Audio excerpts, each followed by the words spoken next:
Okay, hello everybody and welcome to our weekly Convex cast. So today we've got a fun topic. We're going to be talking about integrating with Convex using APIs. So particularly about the REST API that we've built for interfacing with the Convex network. So hopefully going to be a super interesting discussion. As always, if you've got any questions and stuff, just fire them through on the YouTube chat. I'll be keeping an eye on them, and we'll be try and answer any of the questions that sort of come up as best as I can. But hopefully today we can get a bit interactive and do a bit of live coding and sort of show how some of these APIs work and really how some of the API stuff is working under the hood, and what you can do with it. So hopefully that's interesting for everyone and shows off some stuff that maybe people haven't seen before. I guess just starting off with a couple of comments on the sort of the general topic. Of course, Convex is a platform for open economic systems, but it's fundamentally infrastructure. It is providing the base layer for managing smart contracts, for managing digital assets, for managing online databases, self-sovereign identity, and all of these different capabilities that we've been talking about. So as that sort of network infrastructure, you always need a way to instruct that infrastructure what to do, and the way that we always do it is these APIs, application programming interfaces. So the way I like to think about it is, if you want to interact with a system, there's really two ways you can do it. Either there's a user interface that you can interact with directly as a user, or you have a programmatic interface where another system can talk to an underlying system on your behalf. And that's really all an API is. It's a way for a computer system to talk to and give instructions to another computer system.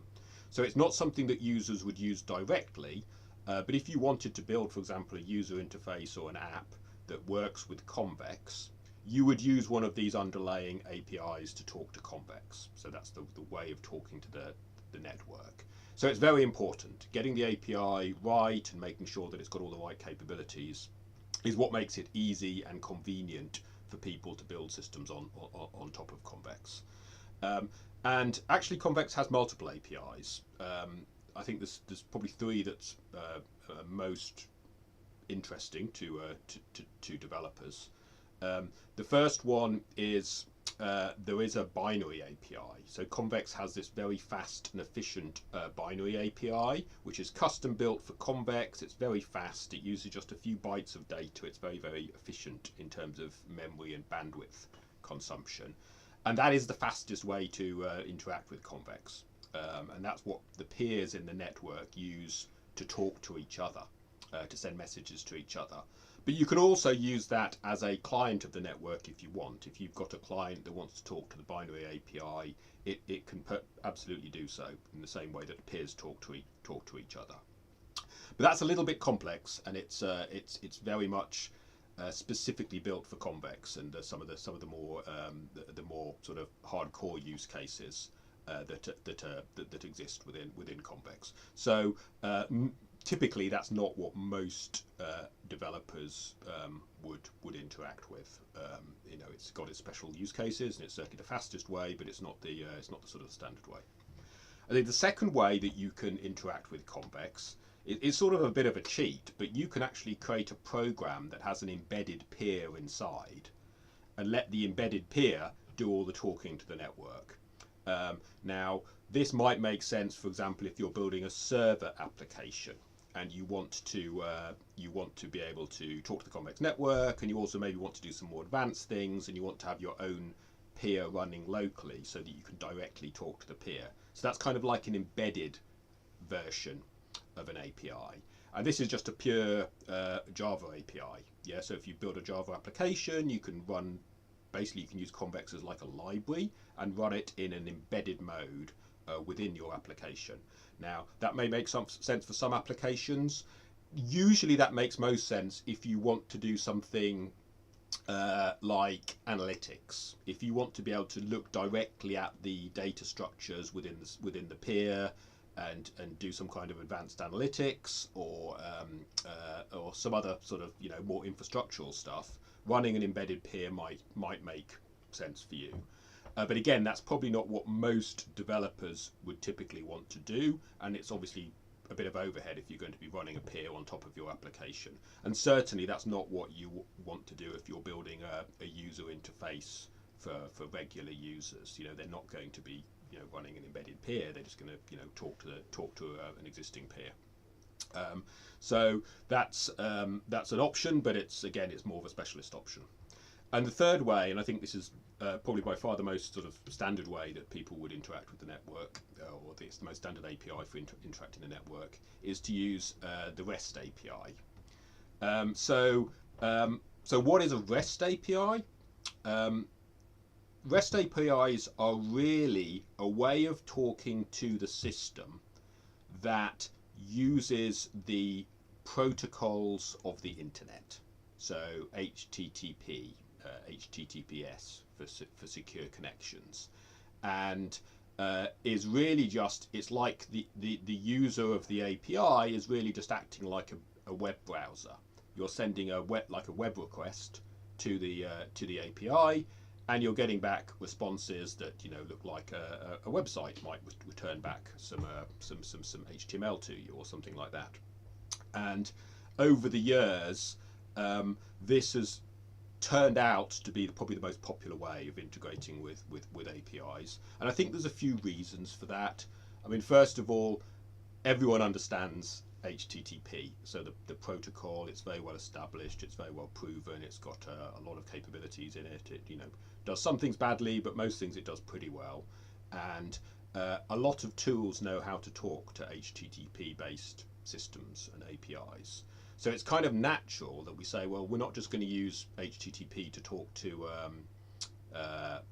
web pages, but we're going to use it to talk to systems as well, and systems can send HTTP requests.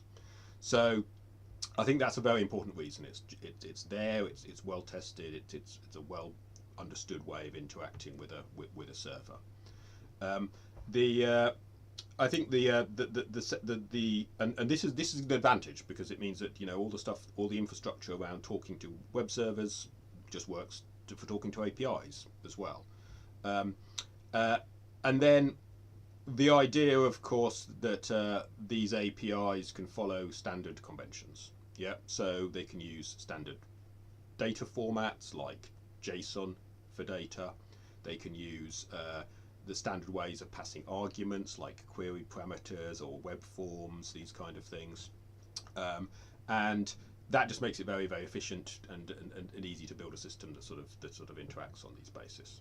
So what we do in Convex is we have a REST API server.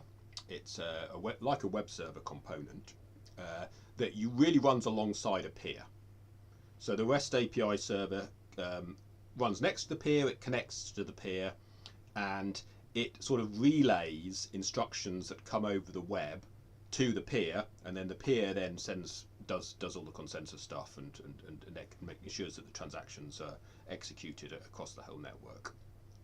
So that's the basic model. We have this REST API. It turns your peer into like a little mini web server, and that's going to handle the API requests as they come in. And I'll demo some of this and sort of show some examples of what you can do with this. So you have a question. So what version would we use to talk to a partner application like an on-ramp? That's a good question. I mean, it really depends on what sort of APIs the partner application uses. So if typically different applications would use things like REST API themselves, so you can send API requests to an on-ramp system or something like that. It also depends a bit on who's initiating the request. Yeah. So if you're sending an API request to a partner system, you would use whatever API they define. Yeah. If, on the other hand, they were making a call into the Convex network, let's say they wanted to issue some tokens on the Convex network and they wanted to call the Convex network, then they would probably use the REST API. The REST API is designed for that kind of thing, and it's probably the easiest thing to use for most people doing some integration, because, you know, talking to REST APIs is kind of like standard stuff. So it could go either way. You could either integrate outwards to a partner system, or have the partner system send API requests to a Convex peer. Both of those work depending on exactly what it is you're trying to do it. A question about what is an example of using the binary? So an example of using the binary would be, let's say if you were building something like an enterprise application. Let's say you're a hedge fund or something like that, and you wanted to be constantly monitoring the network, looking at prices on the exchange and making trades. And you want those trades to happen fast, and you want to be maximally efficient. That's the kind of situation where the binary API might make a lot of sense. Yeah, you want to send a lot of transactions pretty quickly. You don't want to wait around for the overhead of the HTTP API requests. You know, getting that low latency, you would get a bit better latency if you went straight down to the binary API. I think on average it would be more efficient. So really, it's only if you've got quite a specialist use case and you really want to talk to the binary API. The other time where the binary API might make sense is if you're actually writing a Java client application. So in fact, the block game that we developed, the Minecraft clone, that actually could use the binary API because it's a Java application. It uses Convex libraries already, so you might, if you're already using the Convex libraries in a Java application, you might as well use the binary API. It's a bit more capable and it's a bit faster, so you know, no need to bother with going via the REST API. And a lot of enterprise integration systems are also Java based, so you know, the binary API might make good sense for some of them. So if you're building like an adapter for some kind of enterprise middleware, that's a kind of situation where the binary API might again make quite good sense. But good question, yeah. They all have their use cases. It kind of depends on what you're trying to do, and it also depends on what stack of software you're using. And I think one of the important advantages of the REST API is it is independent of what language you're using. Yeah, so the binary API currently is only written in Java, so you can only really use it easily if you've got a Java application or some other language that runs on the JVM like Scala or Clojure. So that kind of limits your choice of development environment and development language and development tools. Whereas with the REST API, you can use absolutely everything. I mean, we've tested this with about 15 languages already now. So we've done it with Dart, with Flutter, we've done it with Python, we've done it with C, Lua, Clojure, Java, JavaScript, TypeScript. So all of these languages have tools for using HTTP-based REST APIs. So it's kind of easy to integrate from any different language or tool ecosystem to a REST API. Whereas if you're using the binary API, you have to pretty much be running a Java library at the moment. Now in the future, we may support the binary API for other platforms, but it's more complicated, it's more involved. So you know, the REST API is definitely the most flexible at this point. So hopefully that sort of answers the question about you know, the pros and cons of the binary API versus the REST API. Okay, so yeah, so binary for the more enterprise, industrial scale kind of stuff, Java apps, and REST API when you just want flexibility, simplicity, or having a very open choice of different clients. So I think that's a good way to sort of think about it. So today we'll focus, I think, mostly on the REST API. But I mean, if there's any questions about the other APIs, obviously, you know, happy to sort of take them on. So I thought it might be useful to actually, you know, sort of demo a little bit of this and sort of show the REST API in action, because you can actually use the REST API directly if you run a peer. So what I'm just going to do is get some peers running. So I'm just I've got here my my IDE, and I've got I found this nice little tool. It's called RESTman. It's basically a web tool extension for Chrome that lets you execute REST API calls, and it basically lets you any kind of REST API call you want to do. You can basically just put it in here and see what the response is. So I'm going to be using the RESTman tool, but there's a whole bunch of different tools that do effectively the same kind of thing. So you don't have to use this one, but I just found it quite convenient for sort of testing purposes.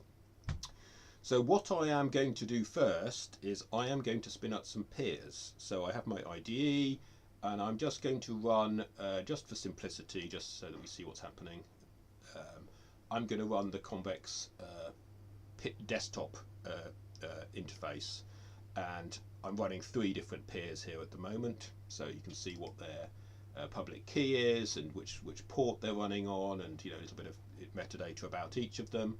And this is probably the easiest way for a lot of developers to see what's going on and to sort of interact with local peers, just to test things out. As usual, I can run one of these REPLs and just execute some commands in it directly on the peer using this interface. So it's a handy little tool, and it also means that you've got some peers running. And that also means that it will run the REST API. By default, you don't have to run the REST API, but it's set up for testing purposes just to give you the REST API whenever you run these local peers. And we can just check that that's working. I'm just going to go to localhost 8080.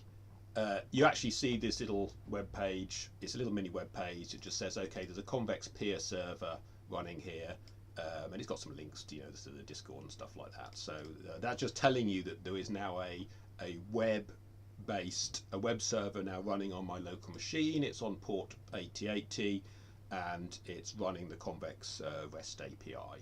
So obviously not intended for users. This is just to make sure that we can see that something's actually running here. Okay, so what can you do with the REST API? So there's a whole bunch of different different functions. One of the things about REST is there's different kinds of methods. So we have a GET. So a GET is kind of what you do with a web page. You just say, please give me this resource. Give me the information about this resource. So it's usually the simplest kind of REST call. And it's more for just getting information. It's not going to affect anything. It's not going to change anything. Then there's the other one that's almost ubiquitous is POST. So POST is kind of to send a message to the API. And usually, originally it came from the idea of posting a message into an inbox. But nowadays it's used for most sort of API functions that people call. We're using Swagger to document your API. Yes, we are. Although I would love to demo that, but unfortunately I can't, because they've just upgraded the Swagger tooling, and that's broken something. So we will have the Swagger documentation for our API once that's fixed, but I just need to get that fixed at the moment. But then it's got nice documentation. It lets you see all the sort of the Swagger interface. But it's broken in the latest release of the tools we're using, so we just need to figure out how to get that working again. So I'm just going to do it direct using RESTman for the moment. But yeah, the Swagger UI is very nice. It kind of does a similar thing to what RESTman does, but it also includes documentation and stuff like that. So yeah, Swagger's pretty cool for the documentation stuff. So let me just do an example. So what I can do is I'm just going to paste in the URL here, but I'm doing an HTTP GET. I'm getting from localhost and port 8080, and then you have this little path that describes what API function you're going to access. So you can see it says API /v1. That v1 is in case we create a new version of the API. We might call it v2, v3, or something like that. So you can always see from the API path which version of the API the client is wanting to use. And that's actually really helpful because it means we can support multiple versions of the API at the same time. Now there's one of these API routes is called accounts.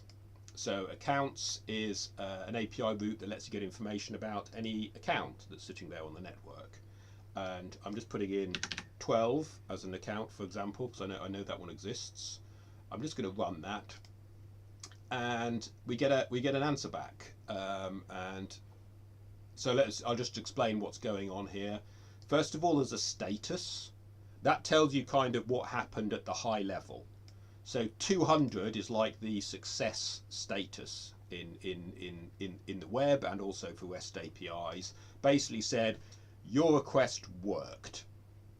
Great stuff. It says how long did the request take. So 10 milliseconds, so 0.01 seconds. So these REST API requests are pretty fast. They're pretty low latency. They don't really add much overhead at all.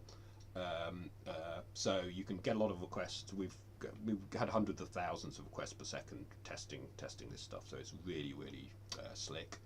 It says how much data came back. So 129 bytes came back, and it's just some kind of plain text response that's returned.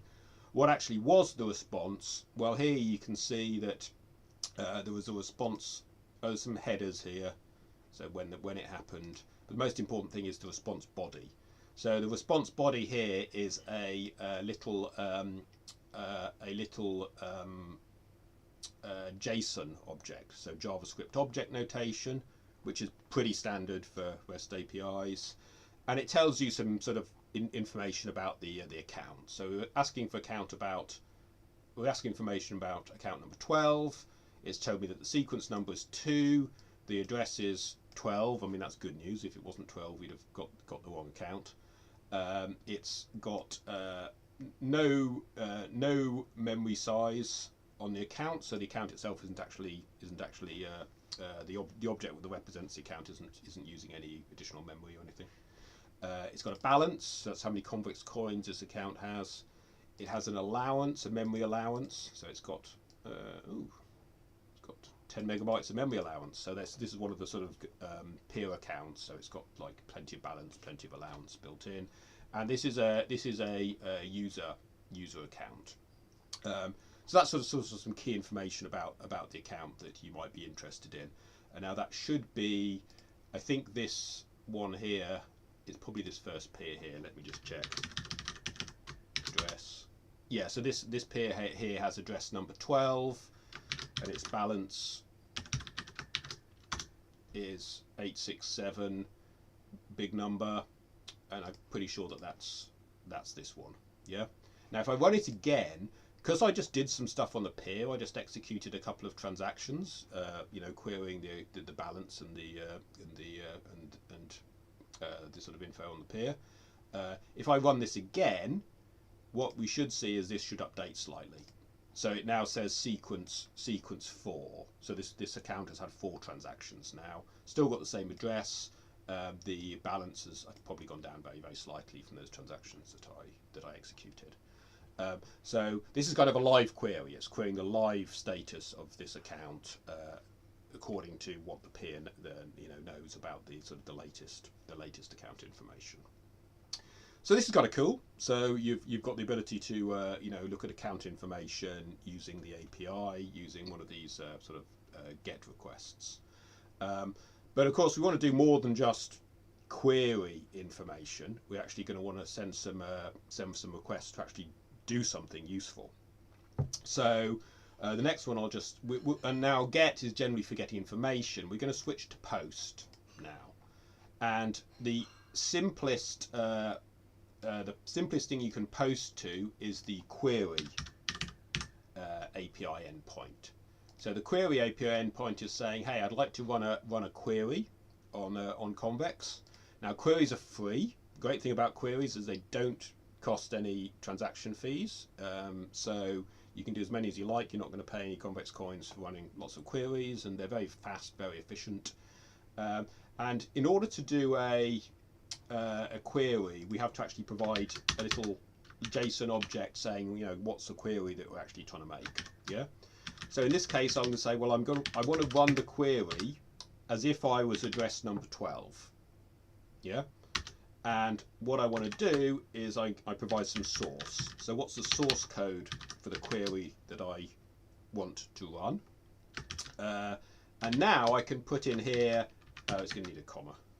JavaScript is a bit fussy about having commas in the right place.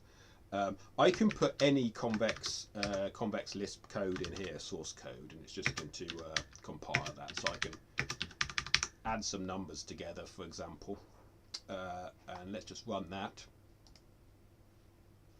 Great, so that worked. We got back a 200 OK response from the API, and it came back with just a simple field saying, well, what was the value of this query, and it was 1110, which is the result of the sum that I just executed. So anything you want to do that's purely getting information out of the network as a query, you can use this. So you can run code, you can compute expressions, you can even call smart contracts. Yeah, you can make calls to actors and see what results the actors return. The only thing you can't do with a query is you can't do anything which changes the state. Yeah, so you can't transfer any assets, or you can't vote on a DAO, or you can't do something which changes the state of the network. Well, you can, but it just doesn't actually happen. You just see what the result would be of that. It doesn't actually change the state. Yeah. So I'm just trying to think if there's a good example. Yeah, I mean, I can do create account, for example.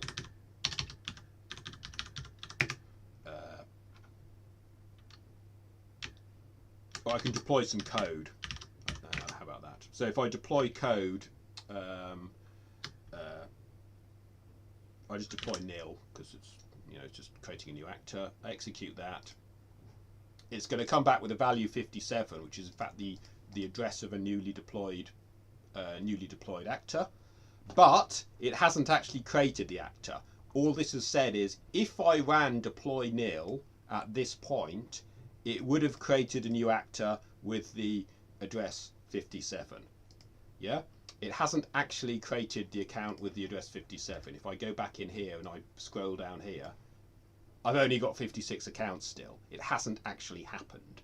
But if I had run it, we would have seen if we run it as a transaction, we'd have seen a new account 57 being produced.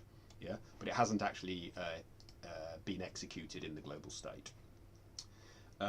So query is very powerful. So any time you want to get information, so imagine you're like an app that wants to show the user their NFT collection, what NFTs they currently have. It would use query to do that. Yeah, there's no point sending a transaction because you just want to get the information out about which NFTs do you own. Queries are probably like going to be 99% of the API calls, in fact, because most of the time you're just interested in reading information from the global state. You don't actually want to change it. That way it's probably the most important piece of the REST API that you can do this. See, if I run it multiple times, it'll still keep on giving me the account 57 as a result. If I come in here, let's say I just do if I do the same thing here as a transaction, deploy nil, execute that, it's produced account number 57. Now this has actually happened. You see the account 57 now exists, which is a new actor. Yeah. So because I executed that as a transaction directly, it's happened. And now if I go back here and run this query again and try and create a new actor, it's going to say, okay, the new one's going to be 58 because 57 already exists, and it's sort of allocating the IDs sequentially as it continues. So that's just the interaction of a query with the global state. So the most important thing is to know that if a query, it's free, it's fast, but it can't change the global state in any way. You just get a result and an answer back, but you won't actually affect the state. Can you have that account? Do you love that number? Maybe we'll auction it or something.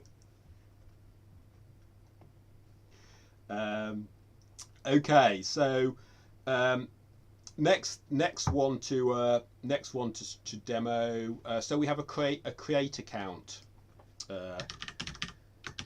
API. So if you want to create an account, you haven't got an account on Convex, you'd like to create one.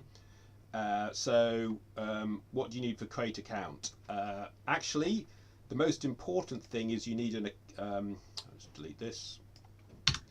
You're going to need a key for your account. Yeah. So I'm a new user. I want to create an account. I'm going to need a public key, an account key, which is going to be my public key on this account. So this is going to be the hex key that is the public key, and I'm just going to run to this nice little tool. This is an ED25519 online tool that lets you do stuff with ED25519 keys and signatures. So I can generate random keys. Whenever I press this button, I get a new random ED25519 key. And what do you get? You get two things basically. You get a seed, which is your private key.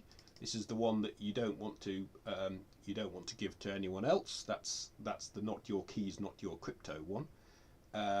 And a public key. And a public key, you don't mind giving to other people. Yeah, it's designed to be public, but it can be used to validate transactions that you sign with the private key. So I'm just going to take this public key here. I'm going to go back into RESTman, paste that in here, and if I run this, let's say create account and an account key, is this going to work? Fantastic. That has come back with a result, so it's 200 OK, and it's come back with address number 58. And if I come and have a look in here, accounts, yes, I have account number 58 now exists in the network, and it's got this key associated with it, 50C2. Let's just double check, 50C2. So yes, so it's created an account with the public key that I requested. So that's kind of nice, except one downside, I don't have any Convex coins. So you can see the balance is in fact 0. So this account isn't actually going to be able to do anything yet, because any transaction would fail because it's got no funds to pay any transaction fees or anything. So there's a few ways of getting funds into the account. Yeah, so I could just have an existing account, and I could go transfer to account number 58 some amount of coins, and that's executed a transaction. And if I go back into my accounts, you can see I've now got a million coppers sitting in my account. Yeah, so you can get someone else to fund the account.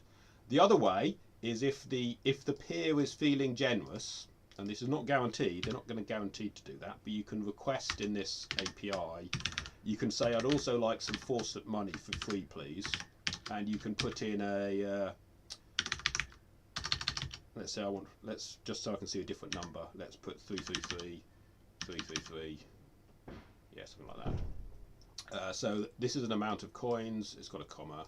If I run this, created a new account number 59, and if I go into this, you can see that the peer has generously provided us with 3 million coppers out of the faucet while creating a new account. So if you can get a peer to give you some funds through the faucet, then you have the advantage that you can start using that account straight away. It's already got some funds, you can pay some transaction fees and execute things. Notice both accounts have the same account key that I requested, so it's fine if many accounts have the same key. You're not restricted to using different keys on different accounts if you don't want to. So you can only need to generate one key, and you can have a whole bunch of different accounts controlled by that key. That may or may not be a good idea depending on your key security and stuff like that, but it's an option if you find it convenient. Question. How does Convex secure the unused 57 with no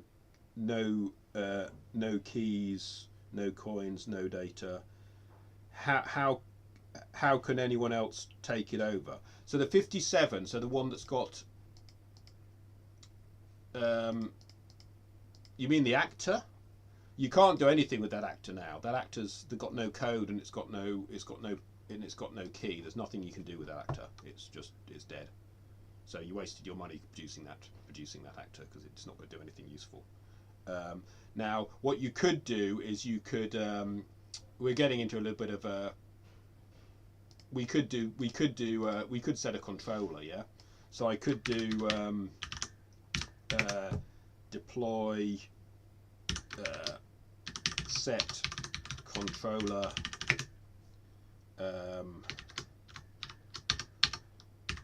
This is account number 12, isn't it? Yeah. So I could do this, create an account number, a new actor here. So this has appeared as an actor, number 60. But when I deployed it, I did set controller, which means I am now the controller of that account. So I can now do a val as 60.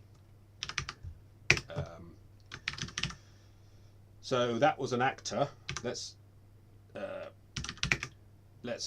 see if this works. This may or may not work, but it should work. I'm going to set the key of this actor to my public key. I think that worked.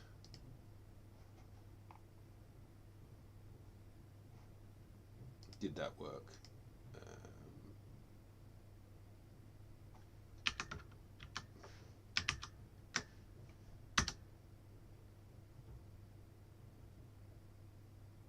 Oh no! I've badly messed up here. I've set the key to of the peer, which is not particularly helpful. So let me just recover that. Def. Yeah. Okay. So I've messed up that account. But if I wanted to use a different one, if I do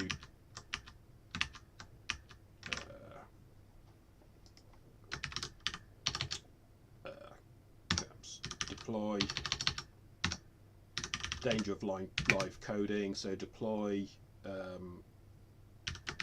set controller number 13. That's created account 61. Well, I'm now the controller's account 13, and I am going to do a val as account number 61, and I've got to remember to quote this, otherwise I'm going to do the same thing again, which will be very foolish. And I'm going to set key to my public key.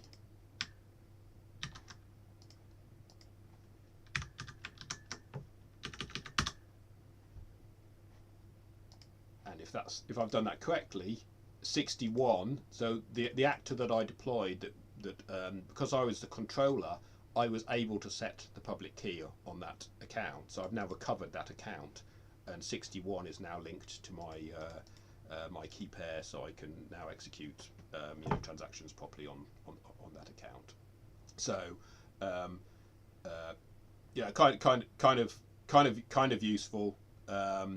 If you do this set controller thing, you can always come in and recover the account at the end, if that makes sense. So, little aside, but it's a useful feature, and it's a good backup option if you're deploying code and you haven't thoroughly tested it. You might want to leave yourself an account controller. That means you can get back in to fix things later. Okay, so that was a slight aside, but I'll jump back to the the REST API stuff. So which account did we create? So we created account 59.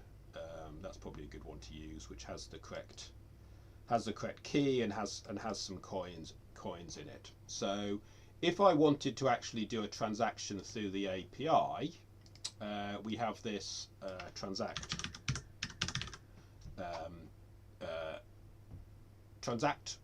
function. So I'm going to put in, was it 59? So my address is 59. My source, I mean I can execute what I want, but let's do a definition. Def A of being plus. Actually, let's do a deploy. Let's do a, just for the fun, deploy set controller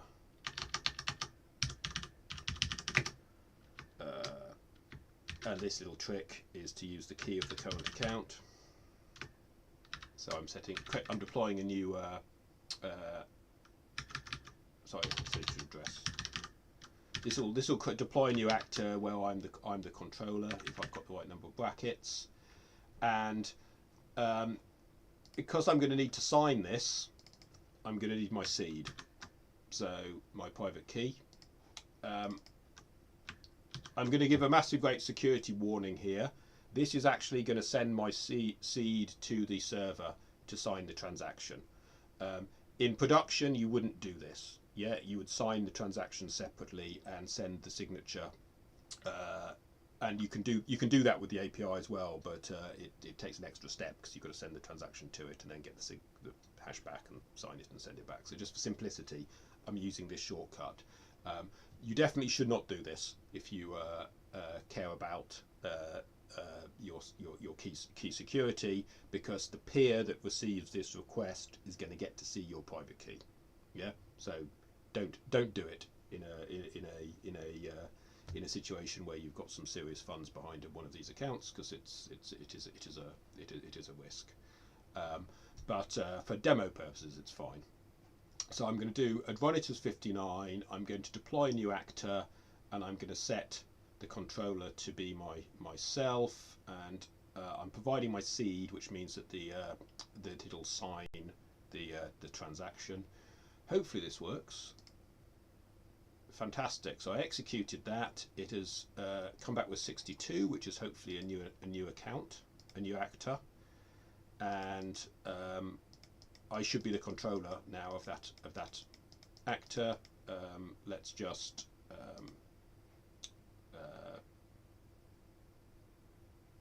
well, I can do whatever I want with that actor now, because I am the controller. If I run this multiple times, because I'm running a transaction, so I'm running a signed transaction, these are actually you can see my balance went down a bit because I deployed a new actor, which is, you know, moderately expensive in terms of transaction fees. If I run it again, I'm going to get a new actor 63, and again new actor 64. So every time I do this, new actors are appearing. So as you can see, that's a transaction. So these transactions are actually executing live on the network. If I don't provide the seed, I think I've not tested this, but yeah, if I don't provide the seed on transact, it's going to say, here's something you need to sign. I need to sign that hash and provide back the signature in order to execute the transaction.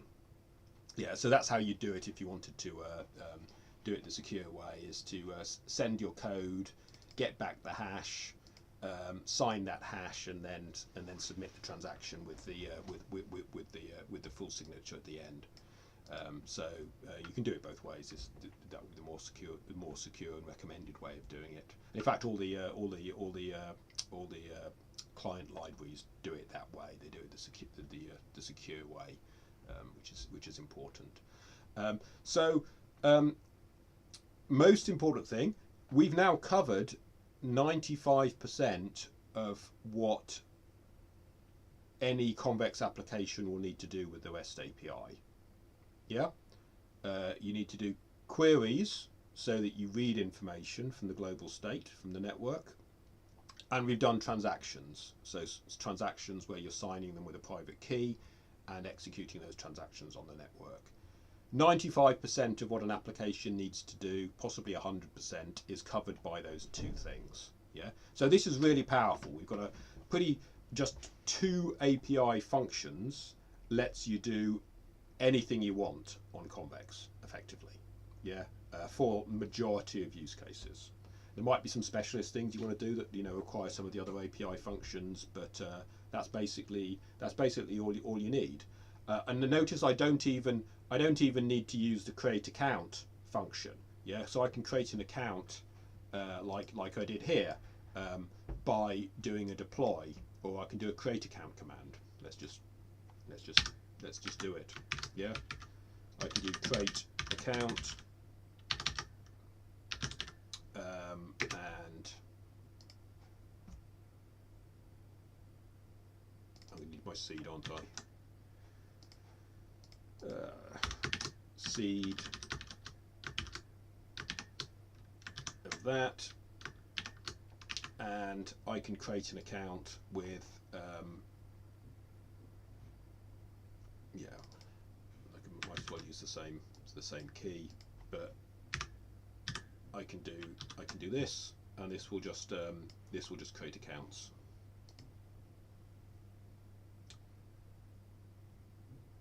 Ooh, what have I done?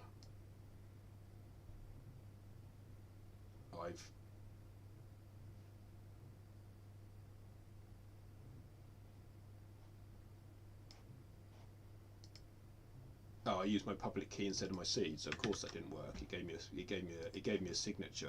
So the server. So if I don't use a valid seed for the account, this is a good test of security.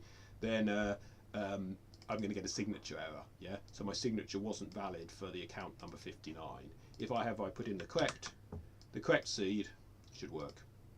So yeah, that's creating more new accounts. Yeah. So you can use the transact API to create new accounts. You don't actually need the create account API. The main use of the create account API is if the peer server itself wants to create accounts on behalf of its users.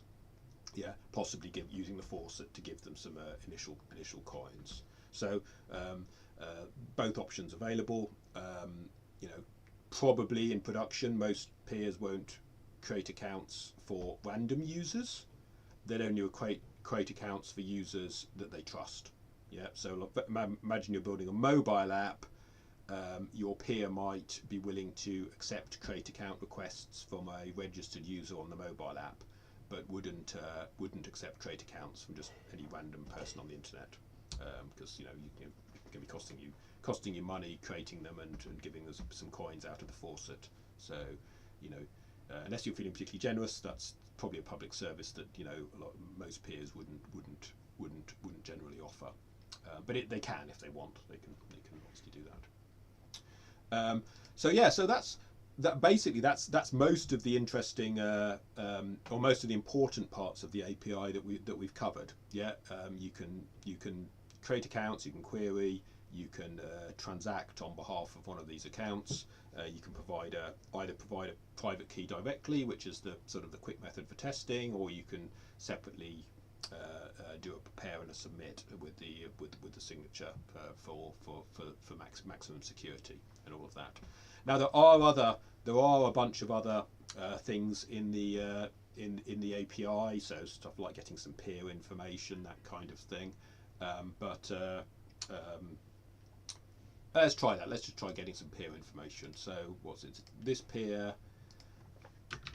What's this peer's key? This peer's key is CB1E81. Okay, I'll just copy that. You can do API via one peers, and I'll just paste in that. And in fact, this is a get, yeah, because it's just getting information about the peer. If I run that, it's going to say, okay, this is the peer record. It's got a stake of X amount, so that's the peer's stake. Account number 13 is the controller account for that peer.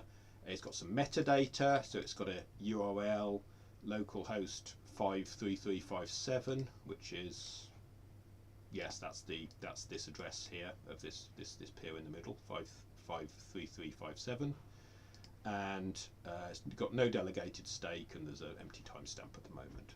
So that's an example of getting some peer information.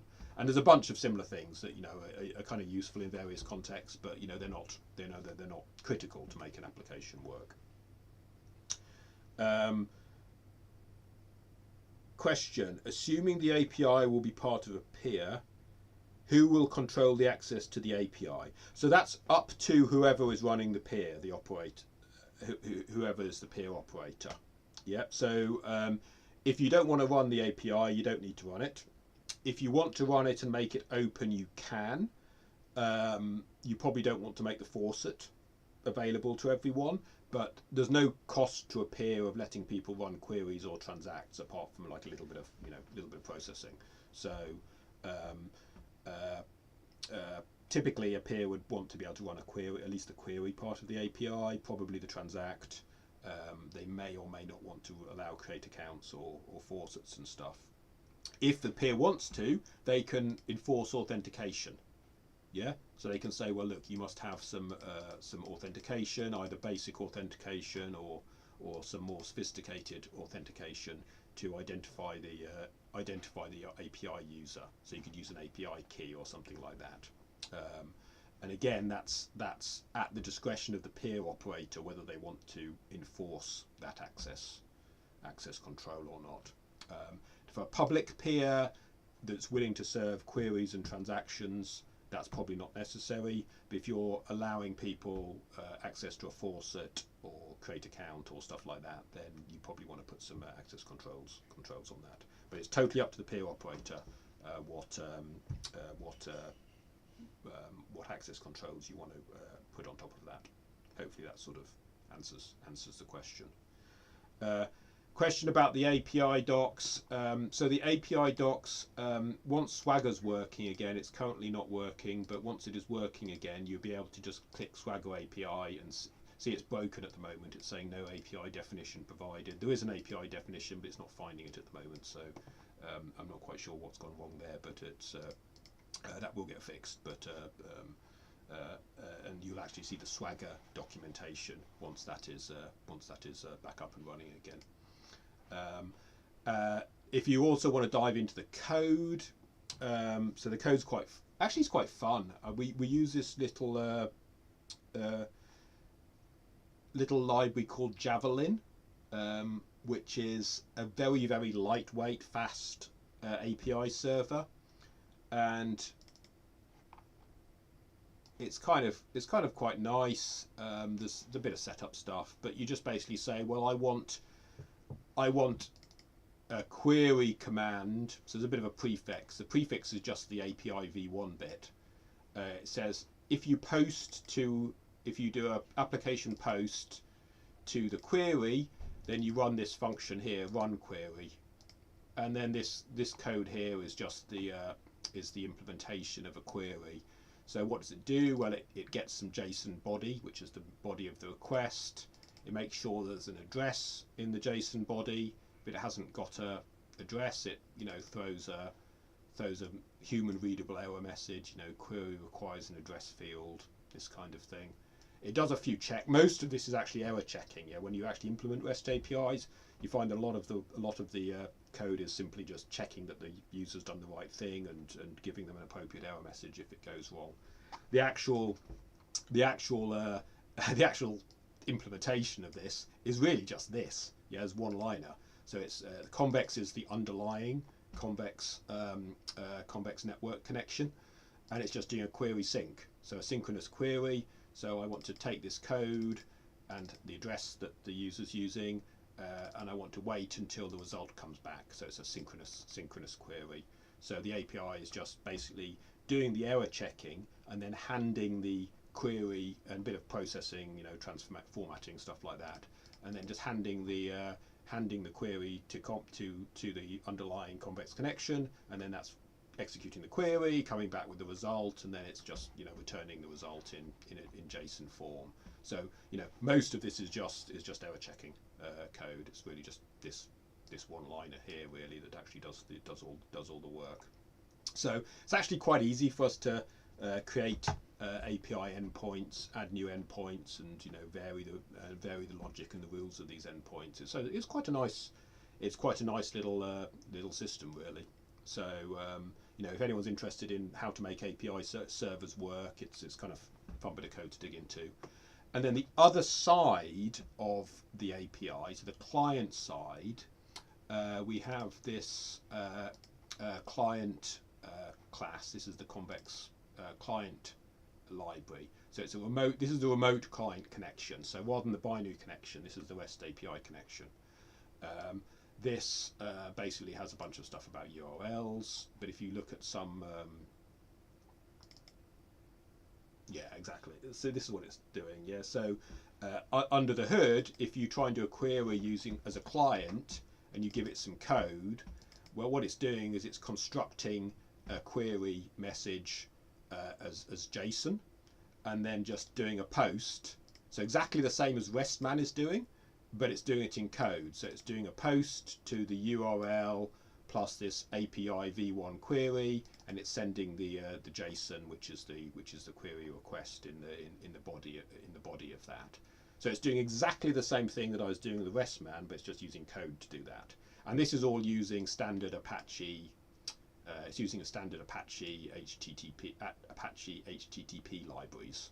Yeah. So all of this is just standard tools and utilities in Java, and you can do exactly the same thing in Python. You can do it in JavaScript, whatever. Well, any language that knows how to talk to HTTP can do exactly the same thing in exactly the same way. So that's the Convex Java client implementation, which is kind of useful. And there's a couple of additional tools like formatting for JSON and handling different kinds of special cases, that kind of thing. So tools and utility stuff. So yeah, fun stuff for people to play with if you want to get into the actual implementation of the sort of the underlying libraries and how it works. So yeah, that's basically it. We've basically showed every single part of we've shown the most important parts of the REST API, shown how that links with the ED25519 keys for signatures, show how you can do both queries and transactions depending on whether you want to affect the global state or not, and a little bit into the sort of implementation. So that's sort of a quick mini tour of the REST API subsystem that we have at the moment. Obviously, still evolving. I'm sure there's plenty of good improvements we can do to all of this. So anyone who wants to get involved and help hack on the REST API stuff is extremely welcome. And also just testing it out is very useful. Can we make some of these API calls a little bit more streamlined? Are we being a bit too strict about some things? Do we need to be some additional optional parameters? These kind of things. These are all sort of good discussions to have. So anyone who wants to dive in on those gory details is very welcome. As always, we'll happy to chat on the Discord. So about coming to the end of the hour. Happy to take any other questions. Does Convex have the capability to deploy API keys? You could issue API keys. We don't have a built-in way of doing that at the moment, but we could. I kind of think that we probably want to encourage people to use their ED25519 keys to sign things as a sort of standard model wherever possible. So if we don't need different API keys, I think it's best that we try and make it so that people can just use their ED25519 keys, because it's Convex is I think philosophically it is a public network, yeah, and it is driven by the crypto and the key security of the self-sovereign users. So you don't need to issue keys to registered users, which is what's normally happening with API key setups. Now, someone who's building a solution on top of Convex may absolutely want to do that. Yeah, if they're providing some additional API functionality and they want to give out API keys to registered KYC users and stuff like that, then or developer partners or stuff like that, then they can absolutely do that. Would either be a modification to the REST API, or probably more likely they'd be doing their own API, and when it's a Convex request, they're then passing the request on to Convex. Yeah. So exactly. So for dApps, if you have a back-end server on your dApp, probably the dApp is going to talk to that back-end server. It might talk to a peer directly as well, but for application-specific functionality that requires some API keys, then that back-end server would probably be responsible for issuing API keys. We do not have a standard way of doing that as part of the Convex REST API, but as I say, a dApp developer, some back-end developer can easily plug in whatever solution makes most sense there. I think there's probably some ways you can use things like JSON web tokens as well for some of this kind of stuff. So there's a whole bunch of different options, and all the usual stuff you can do with APIs, like having API keys, like having logged in users, single sign-on, OAuth, OpenID. That stuff all works, yeah, but it's just not necessary for the sort of the basic Convex API usage, because the security we get is from the crypto rather than from the access to the API. So the Convex API is designed to be more of an open API rather than a sort of a private API. But good question, yeah, and so absolutely many apps might want to do that. Another thing on that point is that it's quite possible that you might want to put public keys and stuff inside a DID, so inside a decentralized identifier, and use that for authentication or for authorization. So that's another angle that's worth thinking about. If you're using some kind of decentralized ID setup, then that might help you with the sort of API access questions. You prove you own this DID before you can make an API call. This kind of setup. Okay. Well, thank you very much, everyone, for joining. Hope that was interesting. And yeah, public key in the DID. Exactly. That's one of the use cases for DIDs is to put your public credentials in them. So it's a good system. So thanks everyone, and hopefully see you all again soon. Take care. Bye for now.